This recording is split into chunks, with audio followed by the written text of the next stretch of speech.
Hey guys, welcome back to our YouTube channel. तो आज की इस वीडियो में हम बात करेंगे BHU 2016 MSc केमिस्ट्री इंट्रेंस का पेपर सॉल्यूशन का पार्ट 2। लास्ट की वीडियोस में हमने पार्ट 1 डिस्कस कर लिया था।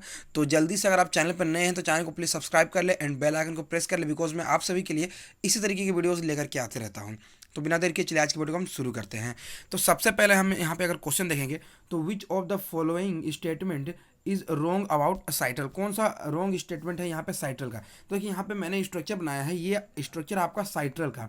ओके तो यहाँ पे अगर आप क्वेश्चन देखेंगे the molecule has 2 double bonds. Okay तो यहाँ पे देखिए एक डबल बॉन्ड ये वाला है एंड एक डबल बॉन्ड ये वाला है। ये तो कीटोनिक अल्डिहाइडिक वाला है, इसीलिए इसे हम काउंट नहीं करेंगे। 2 डबल बॉन्ड है, बिल्कुल करेक्ट यहाँ पे हमारी स्टेटमेंट है। ओके सेकेंड स्टेटमेंट क्या है, अन अल्डिहाइडिक ग्रुप इज प्रेजेंट। बिल्कुल ये आपका जो है अल्डिहाइड ग्रुप यहाँ पे आपका प्रेजेंट है। नेक्स्ट क्या बोला गया, one of the following products obtain from ozonolysis of citral is acetone. ये भी बिल्कुल करेक्ट है, बिकॉज यहाँ पे देखिए अगर आप इसका ओजोनालिसिस करेंगे तो एक बार ओजोनालिसिस यहाँ से होगा एंड एक बार ओजोनालिसिस यहाँ से होगा। यहाँ से जो ओजोनालिसिस होगा वो आपको ये प्रोडक्ट मिलेगा जो कि होगा आपका एसीटोन। यानी 3 ऑप्शन आपकी बिल्कुल करेक्ट हैं। तो रॉन्ग स्टेटमेंट आपका option number D, it is an optically active compound. Okay next question क्या दिया गया है, bimolecular reaction of acetone in the presence of Mg amalgam in ether gives. ठीक है, क्या यहाँ पे देगा। देखिए मैंने अपना जो है नेम रिएक्शन के चैप्टर में आपको पढ़ाया था कि जब आप एसीटोन, ठीक है, acetone CH3 C double bond O CH3 की जब 2 मोल्स को जब आप लेते थे इन द प्रेजेंस ऑफ जो Mg एमलगम है, ठीक है, Mg एमलगम है, तो आपको ये फॉर्म करता था CH3C CH3 एंड ये CH3 एंड ये आपका CH3 एंड दोनों पोजिशन पे जो आपका OH चला आता था। एंड इसे हम बोलते थे, इसे हम क्या बोलते थे, पिनाकोल। इसे हम बोलते थे पिनाकोल, जो कि आपने पिनाकोल पिनाकोलोन रीअरेंजमेंट रिएक्शन में जरूर देखा होगा। तो इसका करेक्ट आंसर हो जाएगा option number C, pinacol. Okay next question क्या दिया हुआ है, the decreasing order of stability of the following carbocations is. यहाँ पे decreasing order of following carbocations पूछा गया है। तो देखिए इसे जो है हम हाइपर कॉन्जुगेशन के थ्रू करेंगे, बिकॉज हमें यहाँ पे कार्बोकेटायन दिए हुए हैं, ठीक है, लेकिन वहाँ पे जो हमारा 2 डिग्री 1 डिग्री 3 डिग्री इस तरीके से मिक्स किया हुआ है। तो हम चलिए इसे हम यहाँ पे करते हैं। तो सबसे पहले यहाँ पे जो कार्बोकेटायन प्रेजेंट है, अगर इसमें आप total number of alpha hydrogen count करेंगे तो एक अल्फा हाइड्रोजन यहाँ पे होगा एंड 2 अल्फा हाइड्रोजन यहाँ पे होगा। यानी इसमें जो है आपका 3 अल्फा हाइड्रोजन है। सिमिलरली इसमें जब काउंट करेंगे तो 2 अल्फा हाइड्रोजन इधर, 2 अल्फा हाइड्रोजन इधर, यानी 4 अल्फा हाइड्रोजन आपका इस केस के लिए है। ओके ठीक है, सॉरी यहाँ पे 4 नहीं है, यहाँ पे जो है आपका यहाँ पे 2 to 4 एंड ये 3। ओके टोटल यहाँ पे 7 अल्फा हाइड्रोजन। ओके सॉरी उसके लिए, यहाँ पे 7 अल्फा हाइड्रोजन है एंड यहाँ पे अगर आप देखें तो यहाँ पे 2 अल्फा हाइड्रोजन एंड यहाँ पे 2 अल्फा हाइड्रोजन, यानी यहाँ पे 4 अल्फा हाइड्रोजन एंड इस केस के लिए ओनली यहाँ पे हाइड्रोजन है, यानी इसके लिए 1 अल्फा हाइड्रोजन। एंड आप सभी को पता है जिसमें जितने ज़्यादा नंबर ऑफ अल्फा हाइड्रोजन होंगे वो कार्बोकेटायन उतना ज़्यादा स्टेबल होगा। यानी कंपाउंड 2 में सबसे ज़्यादा अल्फा हाइड्रोजन है, यानी सबसे पहले आपका 2 आ जाएगा, देन आपका जो है कंपाउंड 3 आ जाएगा, उसके बाद आपका 1 आ जाएगा, देन आपका आ जाएगा 4, यानी 2 3 1 4, जो कि ऑप्शन नंबर बी में आपको दिया हुआ है। तो करेक्ट आंसर हो जाएगा option number B. Next question देखते हैं, कन्वर्जन ऑफ साइक्लोहेक्सेनोन ऑक्सीम, ठीक है, to caprolactam can be detect effected by. ठीक है, कौन सा रिएक्शन में हमारा ये होता है, यानी हमें पूछा गया है इस तरीके से। देखिए हमें कैप्रोलेक्टम दिया हुआ, सॉरी ये हमें दिया हुआ है साइक्लोहेक्सेनोन ऑक्सीम दिया हुआ है, इस तरीके से होता है स्ट्रक्चर N, ये OH इस तरीके से होता है।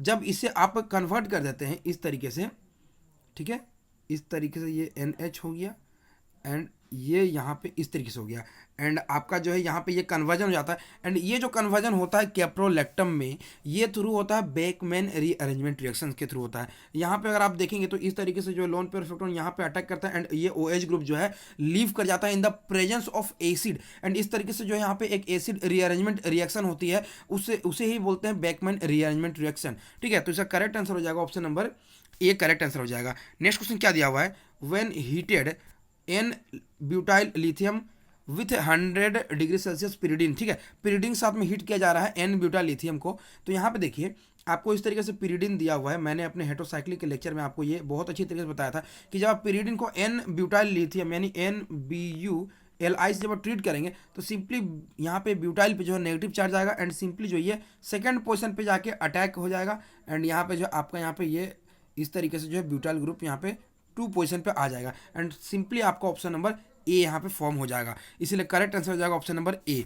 नेक्स्ट क्वेश्चन क्या दिया हुआ है, list the following compounds in order of decreasing acidity, यानी सबसे ज़्यादा एसिडिक से सबसे लो एसिडिक में हमें यहाँ पे फॉर्म करना है। तो यहाँ पे देखेंगे सारे में जो है आपका यहाँ पे OH प्रेजेंट है। तो सबसे पहले क्या करेंगे, सारे में से H हटा देंगे तो यहाँ पे नेगेटिव हो जाएगा, इसके लिए यहाँ नेगेटिव हो जाएगा, यहाँ पे नेगेटिव एंड यहाँ पे नेगेटिव। अब यहाँ पे देखिए, यहाँ पे इस क्वेश्चन को -I इफेक्ट के थ्रू करेंगे, यानी जिस लोन पेयर जो हमारा नेगेटिव चार्ज यहाँ पे फॉर्म हुआ है वो जितना ज़्यादा स्प्रेड होगा वो कंपाउंड उतना ही ज़्यादा हमारा एसिडिक होगा।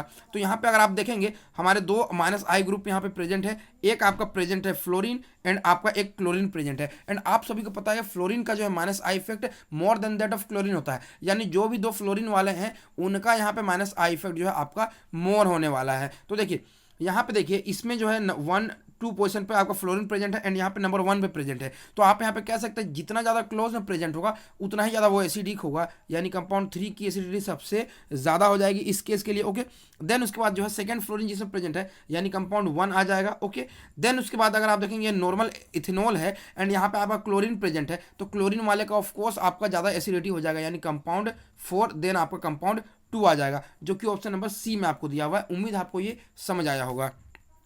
नेक्स्ट क्वेश्चन देखिए क्या हुआ है, the SN2 mechanism best applies to the reaction between, ठीक है, SN2 किस में ज़्यादा बेस्ट अप्लाई होगा। तो यहाँ पे देखिए इस क्वेश्चन करने के लिए सिंपली आपको एक चीज़ याद रखना है कि SN2 रिएक्शन का जो ऑर्डर होता है वो सिंपली जो होता है आपका 1 degree more than 2 degree more than 3 degree होता है, ये आपका होता है ऑर्डर। ओके, यानी 1 डिग्री जो होता है आपका ज़्यादा फास्ट देता है SN2 रिएक्शन एंड 2 डिग्री थोड़ा स्लो एंड 3 डिग्री उससे भी ज़्यादा स्लो देता है। यानी हमें यहाँ पे कार्बोकेटाइन की स्टेबिलिटी नहीं देखना है, जो जितना ज़्यादा डिसेबल होगा वो उतना ही अच्छा SN2 रिएक्शन देगा। तो मैं यहाँ पे अगर आपको डायरेक्टली बताऊँ तो ऑप्शन नंबर D आप जब आप देखेंगे, ठीक है, तो यहाँ पे देखेंगे 1 क्लोरोब्यूटेन है, यानी ये इस तरीके से 4 कार्बन है एंड यहाँ पे 1 क्लोरोब्यूटेन है। जब इसे आप एक्वस NaOH के साथ जब ट्रीट करेंगे तो सिंपली ये क्लोरीन ग्रुप लीव हो जाएगा। ओके, डायरेक्टली यहाँ से एक हाइड्रोजन चला जाएगा, इस तरीके से जो है ये ग्रुप लीव कर जाएगा एंड यहाँ पे आपका एक अल्कीन का जो है इस तरीके से जो है फॉर्मेशन हो जाएगा, सिंपली यहाँ पे अल्कीन का फॉर्मेशन हो जाएगा। एंड सिंपली मैं यहाँ पे कह सकता हूँ कि सबसे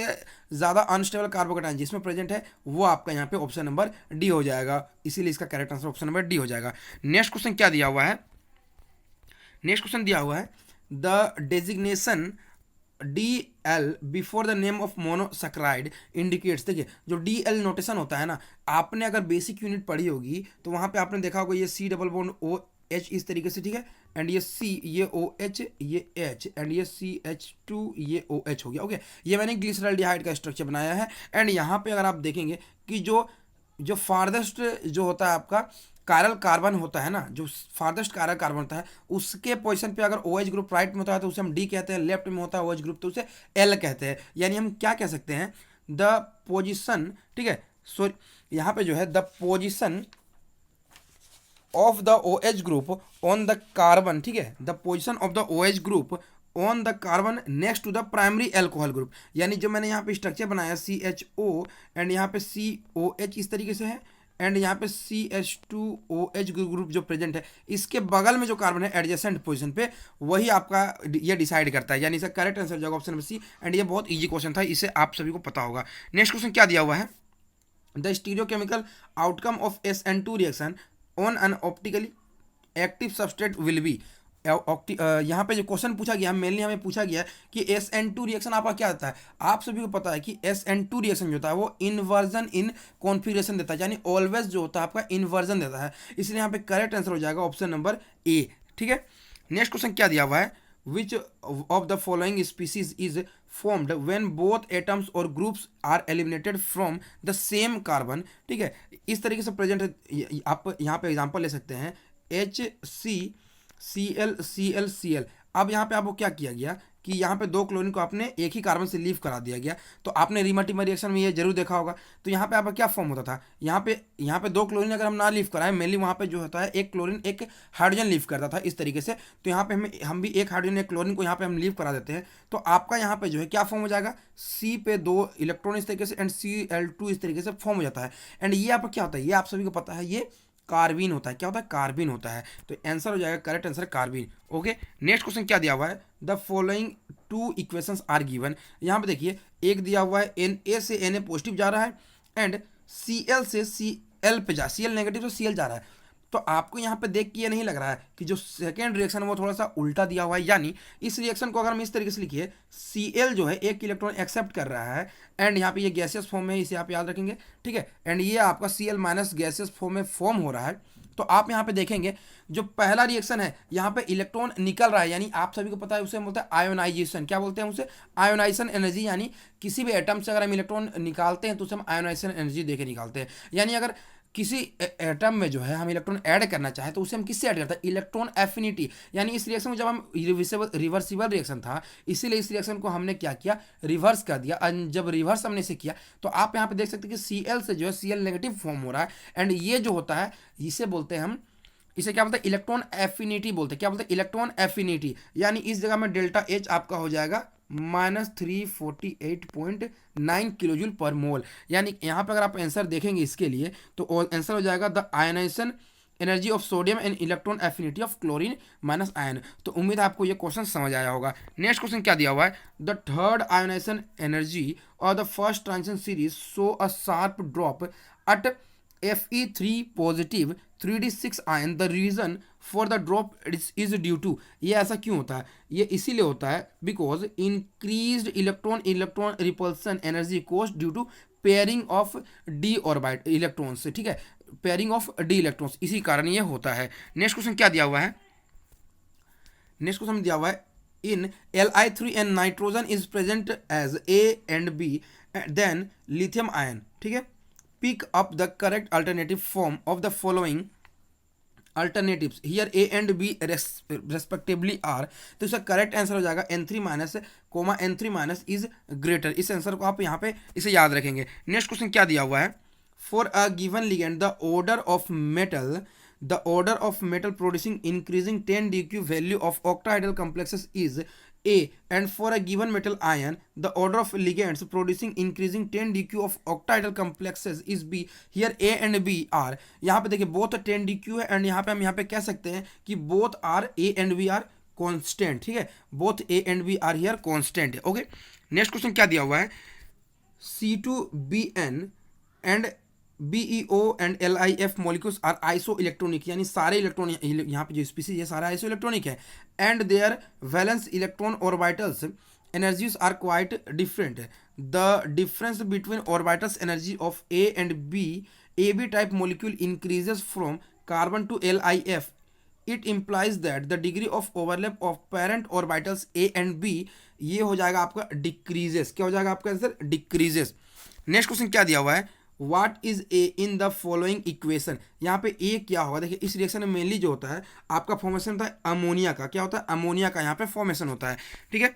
नेक्स्ट क्वेश्चन में दिया हुआ है arrange the following oxygen molecular ions and molecule in order to increasing bond energy और in decreasing O bond strength. The molecular ions and molecule are this यहाँ पे दिया हुआ है, ठीक है, and the possible order are given below, choose the correct one यहाँ पे पूछा गया। तो सिंपली यहाँ पे अगर आप इस क्वेश्चन करना चाहें तो आप सभी को पता है कि जो बॉन्ड एनर्जी होता है वो डायरेक्टली प्रोपोर्शनल टू होता है आपका बॉन्ड जो होता है आपका एनर्जी होता है वो directly proportional to bond order होता है। यानी जिस भी यहाँ पे मोलिकुलर ऑक्सीजन का बॉन्ड ऑर्डर ज़्यादा होगा उसका जो होता है बॉन्ड एनर्जी ज़्यादा होगा। अगर आप यहाँ पे ऑप्शंस देखेंगे तो ठीक है, यहाँ पे करेक्ट आंसर मैं आपको बताता हूँ, एंड इसके बाद जो मैं पहले आपको यहाँ पे आंसर बता देता हूँ।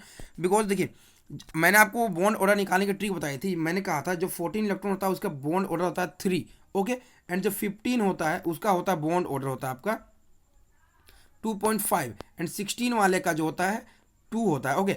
मतलब इस तरीके से आप कह सकते हैं डाउन द रूप, जिस तरीके से आप नंबर काउंट इंक्रीज कर रहे हैं वैसे वैसे आपका बॉन्ड ऑर्डर जो हो रहा है आपका डिक्रीज हो रहा है विथ रेस्पेक्ट टू 14। यानी 14 के जो जितनी ज़्यादा क्लोजर है उसका बॉन्ड ऑर्डर उतना ही ज़्यादा होगा। अगर हम इस जगह बात करें इस क्वेश्चन पे तो देखिए ये O2 प्लस का इलेक्ट्रॉन हो जाएगा 14, एंड O2 यहाँ पे 2 प्लस का 14, एंड सिंगल प्लस का जो होगा 15 इलेक्ट्रॉन हो जाएगा, एंड O2 हो जाएगा 16, एंड O2 माइनस हो जाएगा 17, एंड O2 माइनस का हो जाएगा 18। यानी आप कह सकते हैं कि इधर से इधर जा रहा है तो हमारा बॉन्ड ऑर्डर जो हो रहा है डिक्रीज हो रहा है। तो इस तरीके से हम कह सकते हैं कि इसका जो है लेफ्ट टू राइट जाएंगे तो हमारा जो होगा बॉन्ड ऑर्डर इंक्रीज होगा, यानी बॉन्ड एनर्जी भी इंक्रीज होगी। इसलिए करेक्ट आंसर हो जाएगा इस केस के लिए हमारा ऑप्शन नंबर बी यहाँ पे हो जाएगा correct answer, okay. Next question क्या दिया हुआ है? out of carbon, silicon, S and Pb and B, the element with the highest atomization energy and the element with lowest atomization energies, तो these are हो जाएगा C and Pb हो जाएगा इसका answer. Okay, C and Pb। Next question क्या दिया हुआ है, SO3 exist in 3 forms which have the molecular formula SO3, H3O9 and SO3 whole N. The structures belongs to the three of the following ones. The structure of these following respectively are. यहाँ पे आपको 4 structures दिए हुए हैं and यहाँ पे आपको पूछे गए कि इन तीनों का स्ट्रक्चर किन से बिलोंग करेगा। तो यहाँ पे अगर मैं बता दूँ, तीनों के लिए बता दूँ, करेक्ट आंसर जो ऑप्शन नंबर ए, SO3 जो होगा monomeric molecular and H3O9 oligomeric chain and SO3N हो जाएगा पॉलीमेरिक लीनियर SO3। ओके, तो इसका करेक्ट आंसर हो जाएगा ऑप्शन नंबर ए।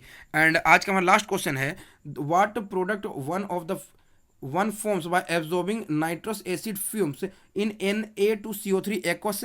यहाँ पे पूछा जा रहा है एक्वस सॉल्यूशन पे, तो यहाँ पे जो होता है हमारा इसका करेक्ट आंसर हो जाएगा ऑप्शन नंबर 2 हो जाएगा इसका करेक्ट आंसर। ऑप्शन नंबर 2 इसका हो जाएगा करेक्ट आंसर। अगर हम इसके रिएक्शंस की बात करें तो देखिए ये होता है मेनली HNO2 प्लस Na2CO3, ये आपको फॉर्म करता है NaNO2 plus H2O plus CO2, mainly आपका ये फॉर्म होता है एंड इस रिएक्शन को आप नोट डाउन कर सकते हैं। तो करेक्ट आंसर हो जाएगा ऑप्शन नंबर बी। तो उम्मीद आपको सॉल्यूशन पसंद आए होंगे, अच्छे लगे तो प्लीज़ वीडियो को लाइक करना, चैनल को सब्सक्राइब करना। मिलते हैं इसी तरीके के वीडियो साथ में नेक्स्ट वीडियोज़ में, तब तक के लिए धन्यवाद।